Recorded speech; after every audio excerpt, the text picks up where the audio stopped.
श्री गरुड़ जी।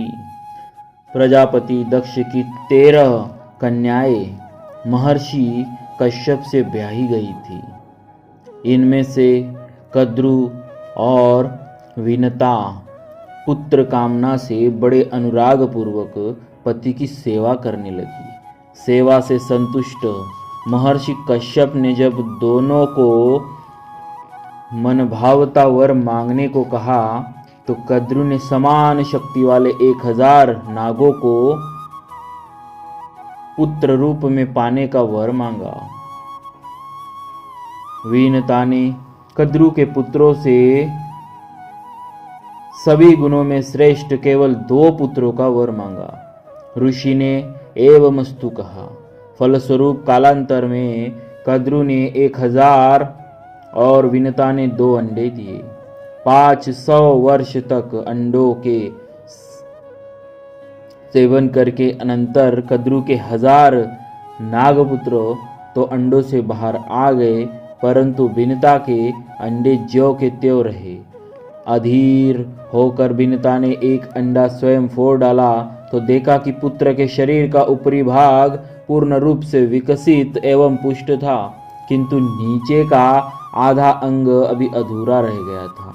माता की इस नादानी से क्रुद्ध होकर पुत्र ने शाप दिया कि तूने जिस सौत की ईर्ष्यावश आतुरता के कारण मुझे अधूरे शरीर वाला बना दिया, उसी की 500 वर्ष तक दासी बनी रहेगी, और यह तुम्हारा दूसरा पुत्र तुम्हें दासी भाव से मुक्त करेगा।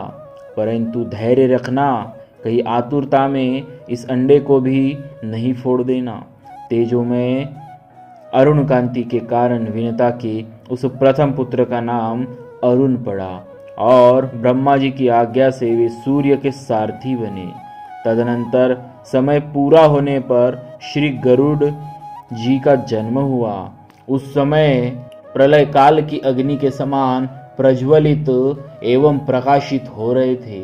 श्री गरुड़ जी के तेज को न सह सकने के कारण देवताओं ने उनकी स्तुति की तो इन्होंने अपना तेज समेट लिया। कद्रु और कद्रुपुत्र नागों के द्वारा बार बार दासवत व्यवहार किए जाने पर श्री गरुड़ जी ने जब इसका हेतु पूछा तो विनता ने कद्रु के कपट की कथा सुनाई। बात यह हुई कि एक बार दोनों सूर्य के घोड़े की अथवा क्षीर समुद्र से निकले हुए उच्चैश्रवा नामक घोड़े की पूंछ के रंग के विषय में वाद विवाद हुआ। कद्रु काली बताती और विनता श्वेत। अंत तो गत्वा यह निश्चय हुआ कि जिसकी बात झूठी निकले वह दूसरे की दासी होकर रहे। कद्रु की आज्ञानुसार उसके पुत्र नाग घोड़े की पूंछ से जा लिपटे, जिससे वह काली दिख पड़ी। इस चालाकी से कद्रु ने विनता को दासी बना लिया और अनेकों कष्ट दिया करती थी। यह सब जानकर गरुड़ जी ने नागों से कहा कि हम तुम्हारा क्या काम कर दे, जिससे कि मैं और मेरी माता दास भाव से छुटकारा पा जाए। उन्होंने कहा कि हमें अमृत ला दो। श्री गरुड़ जी माता को प्रणाम कर आज्ञा और आशीर्वाद पाकर स्वर्ग में जाकर देवताओं को पराजित कर अमृत के पात्र को लेकर बड़ी तेजी से वहां से उड़ चले। अमृत अपने अधिकार में होने पर भी श्री गरुड़ जी स्वयं उसे नहीं पिए।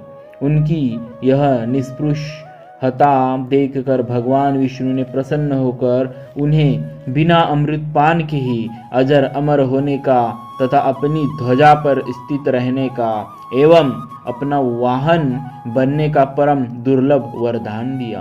अमृत का अपहरण करके लिए जाते देखकर देवेंद्र ने रोष में भरकर श्री गरुड़ जी के ऊपर वज्र का आघात किया, परंतु भगवान से वर पाकर अजर अमर हुए।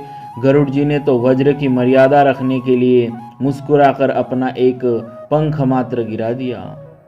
वैनतेय के इस अद्भुत पराक्रम से प्रभावित होकर इंद्र ने वैर भाव का परित्याग कर दृढ़ मैत्री कर ली। श्री गरुड़ जी ने अमृत के संबंध में अपना भाव व्यक्त किया कि मुझे इसको पीना नहीं है। माता को दासीपन से मुक्त कराने के लिए मैं इसे सर्पों को सौंपूंगा, आप उनसे ले लेना। इंद्र ने इस बात से संतुष्ट होकर गरुड़ जी का सर्पों को भक्षण करने में समर्थ होने का अभिष्ट वर प्रदान किया। श्री गरुड़ जी ने अमृत पात्र सर्पों को प्रदान किया, माता को दासीपन से मुक्त किया, स्वयं स्वच्छंद हुए।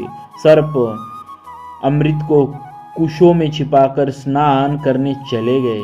इसी बीच इंद्र वहाँ अमृत लेकर पुनः स्वर्ग को चले गए। अमृत के अभाव में सर्पों ने लोभवश कुशों को ही चाटना शुरू किया, जिससे उनकी जीभ के दो भाग हो गए। तभी से सर्प द्विजिह्वा हो गए तथा तभी से कुशा अमृत का स्पर्श होने के कारण परम पवित्र हो गया। श्री गरुड़ जी ने भगवान सूर्य के पास जाकर वेद पढ़ाने की प्रार्थना की, परंतु इन्हें पक्षी होने के कारण अनाधिकारी जानकर सूर्य ने वेद पढ़ाने से इनकार कर दिया। ये बड़े उदास तथा अप्रसन्न होकर वहां से लौटे।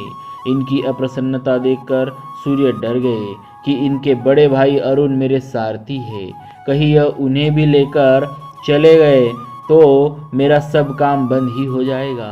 अतः पुनः गरुड़ जी को बुलाया, परंतु इन्होंने तो तप के द्वारा वेद ज्ञान प्राप्त करने का निश्चय कर लिया था, अतः वापस नहीं लौटे। तब सूर्य ने स्वयं बिना तप किए ही तप फल स्वरूप समस्त वेदों का बोध होने का वरदान दिया और यह भी कहा कि आपके पंखों से निरंतर साम गान की ध्वनि होती रहेगी। श्री गरुड़ जी सर्वात्मना भगवान की सेवा में तत्पर रहते हैं। आपकी सेवाओं का स्मरण करते हुए श्री स्वामी यामुनाचार्य जी कहते हैं, रुक यजुहा सामवेद स्वरूप, जिनका स्वरूप है जो आपके चरण कमलों के संघर्ष के चिन्ह से अंकित शरीर वाले हैं, जो समय समय पर आपके दास, सखा, वाहन, आसन, ध्वजा, वितान तथा पंखा बनकर आपकी सेवा करने के लिए सदा तत्पर रहते हैं, वे गरुड़ जी आपके आगे खड़े रहते हैं। गोस्वामी श्री तुलसीदास जी ने भी गरुड़ जी को महाज्ञानी, गुण राशि, हरि सेवक, हरि के अत्यंत निकट निवास करने वाला कहा। भगवान ने अपनी विभूतियों का वर्णन करते हुए श्रीमद् भगवद गीता में अपने आप को पक्षियों में वैनतेय बताया है।